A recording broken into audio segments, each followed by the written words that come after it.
ह्याच्या प्रोसेसमध्ये असणाऱ्या विद्यार्थ्यांसाठी आहे. आता तुम्हाला सगळेच मुद्दे माहिती आहे. सरांनी 10 मुद्दे त्यात टाकलेले आहे.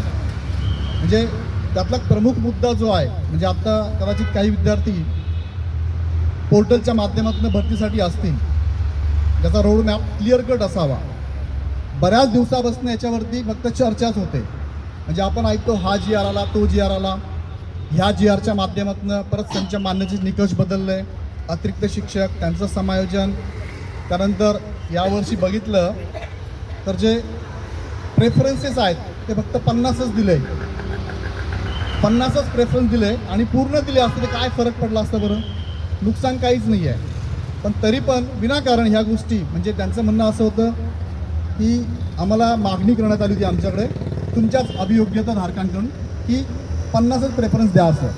पण 50 प्रेफरन्स आम्ही सांगितलं म्हणून तुम्ही दिलं. खरं म्हणजे इथे बसलेले प्रशासकीय अधिकारी आहेत, सर्व सचिव लेवलचे अधिकारी आहेत.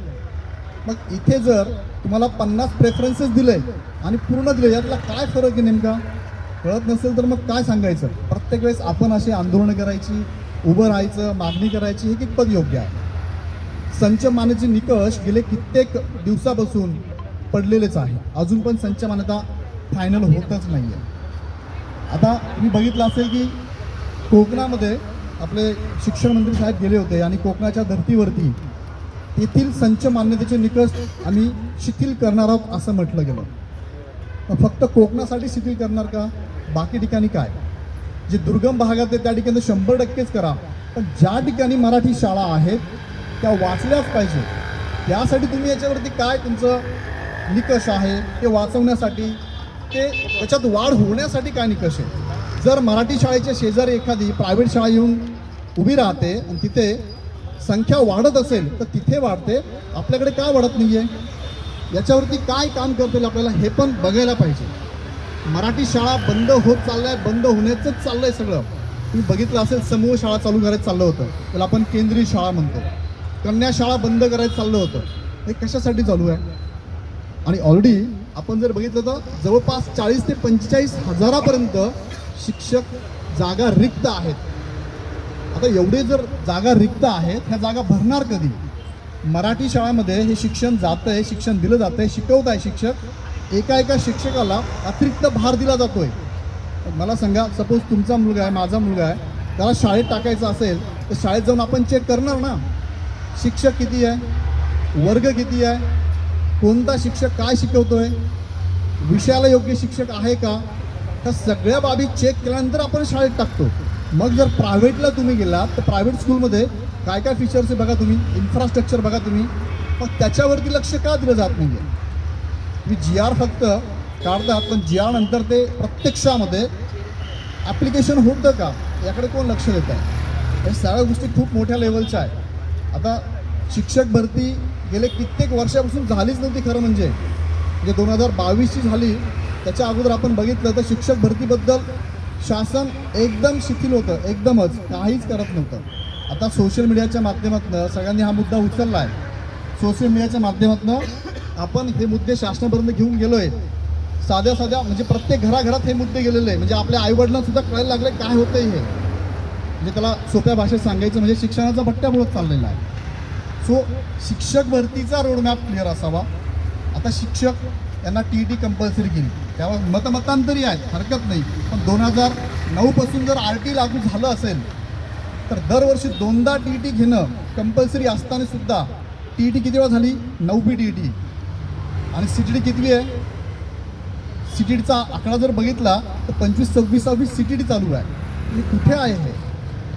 आणि CTTचा टक्का खूप मोठा आहे, TETचा कमी आहे, वेगवेगळे आपण बघत असतो. TETची तयारी तुम्ही दरवर्षी करतच नाही आहे. का करत नाही आहे? कारण आपल्याला माहिती आहे की आपलं प्रशासन TET दरवर्षी घेतच नाही आहे. बरं, TET घेतल्यानं पुढे काय असतं? टेट रेग्युलर होत नाही आहे, कशाला TET द्यायची? शिक्षक रिक्त आहेत तरीसुद्धा शिक्षक भरती होत नाही, हे आपल्याला सांगावं लागतं आहे. आपल्यातलेच काही असे विद्यार्थी आहे जे प्रशासनात जाऊन बसलेत, अधिकारी आहेत, शेतकऱ्यांची पण मुलं तिथे बसलेली आहेत. त्यांना पण हे सांगावं लागतं आपल्याला की मराठी शाळा वाचली पाहिजे, वाचवली पाहिजे. म्हणजे माझं तर म्हणणं असं आहे, आता माझा मुलगा आहे, माझी मुलगी, मी जेव्हा चेक करतो मराठी शाळेत जाऊन तिथे जर बघितलं तर उदासीनता प्रचंड आहे, म्हणजे शासनाची. शिक्षक खूप चांगले आहेत. आत्ता तुम्ही बघितलं तर स्कॉलरशिपच्या एक्झाम असेल, 4थी 7वी असेल, NMMS असेल किंवा होमी बाबा असेल, यासारख्या एक्झाममध्ये मराठी शाळेतली मुलं टॉपर आहेत. मराठी शाळेची मुलं टॉपर आहेत म्हणजे मराठी शाळेमध्ये जे शिक्षक आहेत ना, ते खरंच खूप चांगल्या पद्धतीने शिकवत आहेत. प्रायव्हेट स्कूलला जाऊन बघा, इथे जे शिक्षक आहेत ना, दरवर्षी बदलतात. मी दरवर्षी घराची जास्त बोललो, 6-6 महिन्यात बदलतात. ते कसं शिकवणार तिथे? फक्त इन्फ्रास्ट्रक्चर चांगलं आहे म्हणून का? मग तिथे जर असं आहे, इन्फ्रास्ट्रक्चरच्या बेसवर जर ॲडमिशन होत असतील, इथे क्वालिटी आहे, आपल्या शिक्षकांकडे क्वालिटी आहे. जर ह्या शिक्षकांना तुम्ही, आता सुप्रीम कोर्टाचा निर्णय झाला, समान काम समान वेतन. साधी गोष्ट आहे, आर्टिकल 39B मला वाटतं आहे, समान काम समान वेतन. म्हणजे तुम्ही प्रोबेशन पिरियड म्हणतात ना, 3 वर्ष शिक्षण सेवकाचा, 3 वर्ष कुठे प्रोबेशन पिरियड असतो का? एखादा प्रशासनामध्ये अधिकारी झाल्यानंतर प्रोबेशन पिरियड 3-3 वर्ष ठेवता येतो का? सर्वोच्च न्यायालयाने सरकारला याबद्दल ॲफिडेविट करायला लावलं आहे की सांगा आम्हाला, हे 3 वर्ष तुम्ही शिक्षण सेवक म्हणून ज्यांना घेतात ते योग्य आहे का? 3 वर्ष असावं का? बरं, 3 वर्ष तुम्ही जर घेणार असाल तर समान काम समान वेतन. जर शिक्षकासारखंच तो जर काम करतोय तर त्याला वेतन सुद्धा समान द्यायलाच पाहिजे. यावरती ऑडी केसेस पडलेल्या आहेत. आणि आता तुम्ही बघितलं असेल, शिक्षण विभाग सुद्धा याच्यावरती खूप चांगला विचार करतोय. का करतोय विचार? कारण सर्वोच्च न्यायालयाने सांगितलंय तुम्ही चालवलं काय. बघा, होतं कधी कधी काय, आपण कोर्टाची पायरी चढत नाही, काय सर कोर्टात जायचं हे करायचं, पण कोर्ट पण म्हणतं अशा गोष्टी तुम्ही स्वतः याचिका टाका. आता समान काम समान वेतनची याचिका बऱ्याच पडलेल्या आहेत आणि याच्यावरती खूप चांगला निर्णय भविष्यात होण्याचे चान्सेस आहेत, होतीलही चान्सेस. सो आपण सगळं एकत्रित राहणं गरजेचं आहे. बऱ्याच वेळेस होतं काय, संघटना आपण काम करत असतो, सगळ्यांची मागणी सारखीच आहे. म्हणजे आपण म्हणतो ना, सगळ्यांना मागायचं तेच आहे, फक्त मार्ग वेगवेगळे आहेत. असे महाराष्ट्रामध्ये भरपूर संघटना आहेत, आमच्यासारखे भरपूर सोशल मीडियावरती मार्गदर्शक पण आहेत, खूप चांगले पण आहेत. फक्त सगळ्यांनी एकत्र यायला पाहिजे, मागणी केली पाहिजे. आणि मागणी रास्त आहे, याच्यामध्ये सगळ्यांनी सहभाग नोंदवलाच पाहिजे, सगळ्यांचा सहभाग असलाच पाहिजे. जसं शिक्षण सेवकाची मागणी आहे, तसं शिक्षक भरतीचा रोडमॅप क्लिअर कट असावाच, दरवर्षी असावा. दरवर्षी शिक्षक भरती झालीच पाहिजे. दरवर्षी संच मान्यतेचे निकष सगळ्यांसमोर असावे. तुमच्या आजूबाजूला बघा, तुमच्या जिल्ह्यामध्ये अशा काही शिक्षण संस्था आहेत, त्या पोर्टलवर येतच नाही. आहे प्रत्येकाच्या जिल्ह्यात आहे, का येत नाही आहे? मराठा विद्या प्रसारक संस्था आहे, तिच्या जागा पोर्टलवर येतच नाही आहे. रयतची आली होती तर त्यात गोंधळ घातला, केसेस चालल्या बरेच दिवस. मग हे असं जर होत असेल तर शिक्षण विभागाने याची काळजी घेतलीच पाहिजे. आता यावरती मागे पण एक मी सेशन घेतलं होतं, प्रत्येक जिल्ह्यामध्ये अभियोग्यताधारकांचा गट तयार झाला होता की आपण लक्ष ठेवूया की आपल्या जिल्ह्यामध्ये ज्या संस्था आहेत ना, त्या संस्था का पोर्टलवर येत नाही, याच्या मागचं कारण काय? याच्या मागे भरपूर कारणं आहेत. तुम्ही आता बघितलं असेल, अल्पसंख्याक शाळा. आता नाशिकमध्ये एक बातमी आता तुम्ही वाचली असेल 2-4 दिवसापूर्वी, कंत्राटी भरतीने परत एकदा शिक्षकांना नियुक्त केलं. आणि कोणते कंत्राटी भरती? जे निवृत्त शिक्षक आहे त्यांनाच परत कंत्राटी म्हणून घेतलं. याच्या अगोदरचा GR आहे, 3 GR काढले ते शासनाने. 2024ला 2 होते, 25ला एक GR काढला आणि त्यात सांगितलं होतं की आम्ही कंत्राटी भरती घेऊ, पण कोणाला घेऊ? जे अभियोग्यताधारक आहे, फ्रेशर आहे, B.Ed झालं आहे, त्यांनाच घेऊ, असा GR काढायला लावला होता. कुणी काढला लावला? आपल्यासारख्यांनीच आंदोलनं केली, निवेदनं दिली, GR काढला. आणि आता मागच्या आठवड्यामध्ये नाशिकमध्ये, म्हणजे माझा जिल्हा आहे, मी त्या जिल्ह्यात आहे, नाशिक जिल्ह्यामध्ये कंत्राटी पद्धतीने परत एकदा निवृत्त शिक्षकांची नियुक्ती केली. हे चुकीचं आहे, हे नाही व्हायला पाहिजे. मग हे लक्ष कोण देईल? तुम्ही आम्ही जर संघटित झालो तर होईल. आता बरेचशी मुलं म्हणत असतात, सर तुम्ही यूट्यूबवरनं बोला. आम्ही बोलतो, आम्हाला बघणारे पण 10,000, 20,000, 30,000 आहे, कमेंट पण करणारे भरपूर आहे. पण हे सगळे जर संघटित झाले तर होईल काहीतरी. फक्त यूट्यूबवर बोलतो म्हणून होईल असं नाही. तो एक प्रयत्न असतो सगळ्यांचा, फुलाची बाकी सगळे प्रयत्न करतात, पण आपण संघटित झालं पाहिजे. पण तिथे गट पडतात आपलं, तो म्हणतो नाही हे नको ते नको ते.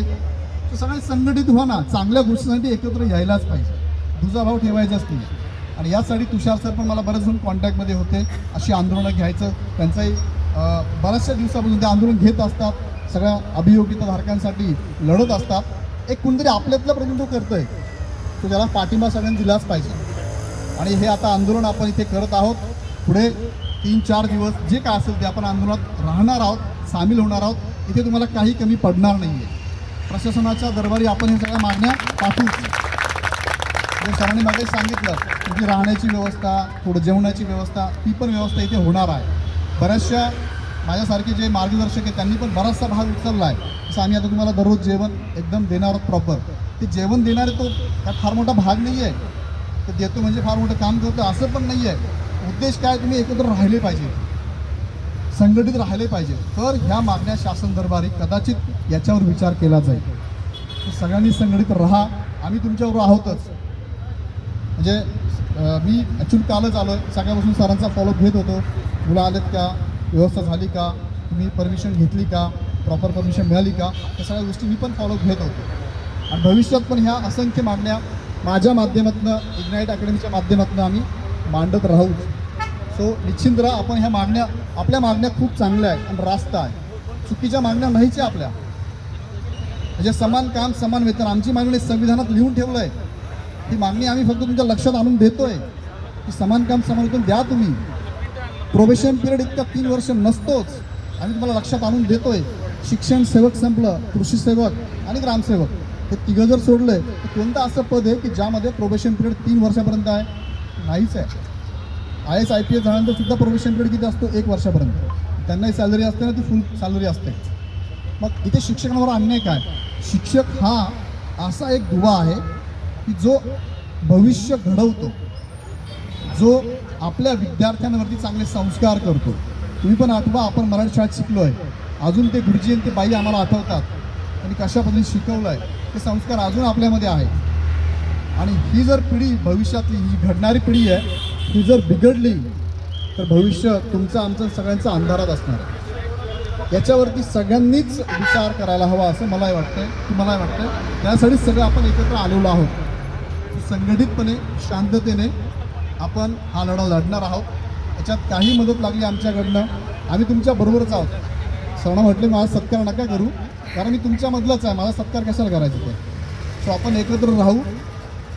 इथे जितके दिवस आपलं आंदोलन चालेल यामध्ये काही कमी पडणार नाही आहे. आणि प्रशासनाकडनं याची दखल नक्कीच आपण घ्यायला लावू, प्रशासनाला इथे यायलाच लावू. आपले शिक्षण मंत्री साहेब आमच्या जिल्ह्यातलेच आहेत, नाशिक जिल्ह्यातले आहेत, मालेगाव तालुक्यातले आहेत. तर त्यांच्यापर्यंत पण आमची ही बातमी गेलेली आवडी, आम्ही सांगितले, त्यांना निवेदन दिलेली आहेत. बघूया आता त्याचा काय विचार होतो आणि किती विचार ते करतात. सो आहे पुढचे काही दिवस मी पण आहे इथे. आमची टीम, आता तुम्हाला माहिती असेल, बाकीची टीम पण आहे. विजय शेळके सर आहे, अमोल गाडेकर सर आहे, त्यांचे कॉल येऊन गेले, सर काय असेल आम्हाला सांगा, आम्ही पण यायला तयार आहोत. तिकडे पूर्ण टीम यायला तयार इथे. सो आम्ही तुमच्याबरोबर आहोत, निश्चिंत राहा. काही कमतरता पडणार नाही. आंदोलन करताना शांततेत आंदोलन आपण सगळेच करूया. ओके. सो मी इथे थांबतो. मला इथे बोलवलं, सरांनी माझं स्वागत केलं आणि तुम्ही सगळे बघून मला खूप बरं वाटलं, छान वाटलं. ऑनलाईन बघत असतो, ऑफलाईन कधी भेटणं होतच नाही आहे. हां, मी बघत नाही तुमच्याकडे ऑनलाईन, तुम्ही बघत असता. हां, मी ओळखतो ना सगळ्यांना, फक्त चेहरे माहीत नाही कोणाचं काय नाव आहे. हां, व्हिडिओमध्ये बघितलं व्हिडिओमध्ये. सो आता आहे 3-4 दिवस तुमच्याबरोबर आहे. आपण करूया आंदोलन, जोरदार करूया. ओके, धन्यवाद.